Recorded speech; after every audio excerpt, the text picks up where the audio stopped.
बोलिए सदगुरुदेव भगवान की जय। विगत दिन जो पराशर ऋषि के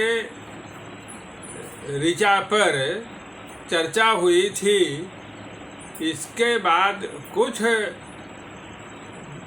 जिज्ञासु लोग मेरे पास प्रश्न भेजे हैं। उन प्रश्नों में मैं सोचा कि आज उसका समाधान का ही तिथि रख दिया जाए, और प्रत्येक बृहस्पतिवार को मेरा मन में विचार आया है कि वह जिज्ञासा समाधान जो भी प्रश्न आएंगे बाकी 6 दिन, उन ऋचाओं के प्रश्नों को संकलित करके आज समाधान करने का प्रयास किया जाएगा। आज मुख्य रूप से 3 प्रश्न आए हैं। पहला है कि रीत क्या है। दूसरा है कि परमात्मा को सभी कारणों का कारण कहा गया है, इसका क्या तात्पर्य है। तीसरा है कि एकमात्र परमात्मा से ही आसान्वित रहने की बात की है, अन्य किसी भी देवी देवता की आराधना की मनाही किए हैं, ऐसा क्यों। बंधु, आज किसी ऋचा पर विचार न करके इन प्रश्नों के समाधान में ही हम विचार करेंगे। अब तक हम प्रारंभ से केवल रीत को ही समझाने का प्रयास किए हैं। लगता है कि वे भाई मेरे सारे अब तक के भेजे गए ब्लॉग को नहीं देखे हैं। मैं जो व्हाट्सएप मैसेज भेजा हूँ उसको भी वो नहीं पढ़े हैं। रीत परमात्मा आदि काल में ही, सृजन के पूर्व में ही परमात्मा के द्वारा बनाए हुए एक सत्य, अटल, कूटस्थ, अपरिवर्तनीय नियम को कहते हैं, जिस नियम से सृजन, उसकी व्यवस्था और उसका पालन, प्रलय और परमात्मा के साक्षात्कार का विधान है। उस नियम के अलावे प्रकृति जगत में कुछ भी अन्य शक्ति काम नहीं करते हैं। इसलिए रीत तो एक शब्द है, लेकिन उसको समझने के लिए कई वाक्यों की आवश्यकता होती है। उसी को अब तक हम विभिन्न ऋषियों के अनुभव की वाणी कह करके हम समझाने का प्रयास करते आ रहे हैं। दूसरा जो प्रश्न है, सभी कारणों का कारण परमात्मा को कहा गया है। अब इसमें कारणतावाद को समझना चाहिए।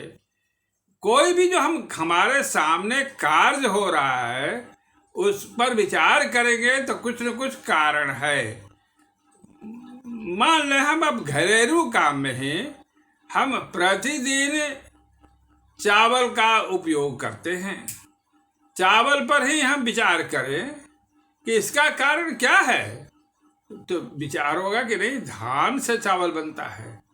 धान उत्पन्न होने का कारण क्या है, तो तब विचार होगा कि नहीं, पानी उसके लिए आवश्यक है। पानी का कारण क्या है।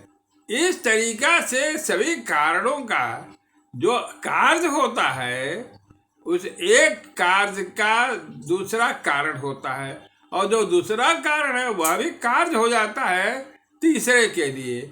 इस तरीका से सभी कारणों पर विचार करते करते जाएंगे तो अंत में हम परमात्मा के पास ही पहुंच जाते हैं, और परमात्मा के बाद अब कोई कारण नहीं मिलता है, परमात्मा कार्य नहीं है। इसलिए परमात्मा को सभी कारणों का कारण कहा गया है।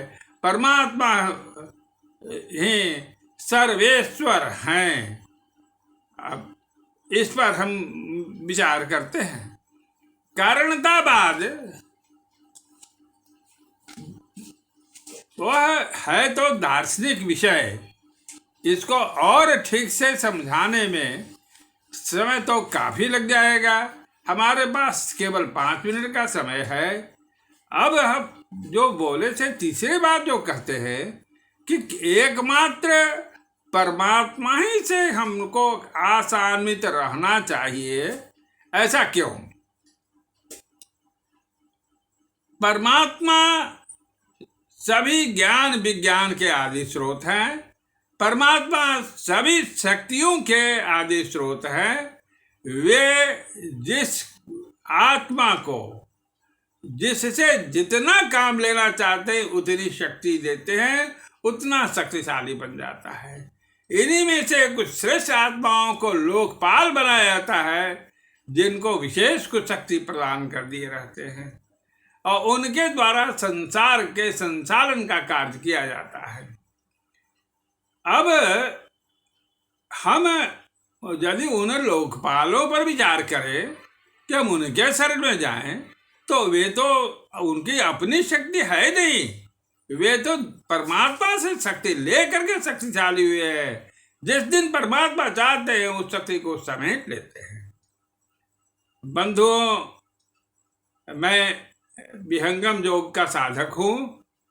मैं यहां देखा हूं, अनुभव किया हूं कि हमारे सद्गुरुदेव भगवान जो परमात्मा के एक दूत हैं, वे जिस अपने शिष्य से जो काम लेना चाहते हैं उतनी शक्ति उसको प्रदान कर देते हैं।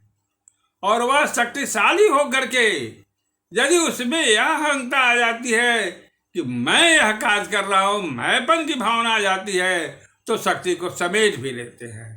यह तो जो मनुष्य रूप में ही सद्गुरु हैं उनकी बात हुई। और परमात्मा जो सर्वद्रष्टा है, सर्वशक्तिवान है, यदि उनके नियम को कोई पालन नहीं करे तो तत्काल शक्ति समेट लेते हैं। इसलिए हम शक्ति के जो आदि स्रोत है उनकी आराधना क्यों नहीं करें, उनसे किसी कार्य के लिए आसान्वित क्यों नहीं हो। उनकी कृपा से हमारा बंधन मुक्ति प्राप्त हो सकती है, वह ऐश्वर्य प्राप्त हो सकता है जिसको शाश्वत सुख तो शाश्वत शांति कहते हैं। इसलिए सर्वभाव से एकमात्र परमात्मा के शरण में रहना चाहिए। बस आज केवल इतनी ही बोल करके मैं अपनी वाणी को विराम देता हूँ। इसी प्रकार से प्रश्न भेजते रहें और प्रश्न को समाधान करने का प्रयास किया जाएगा।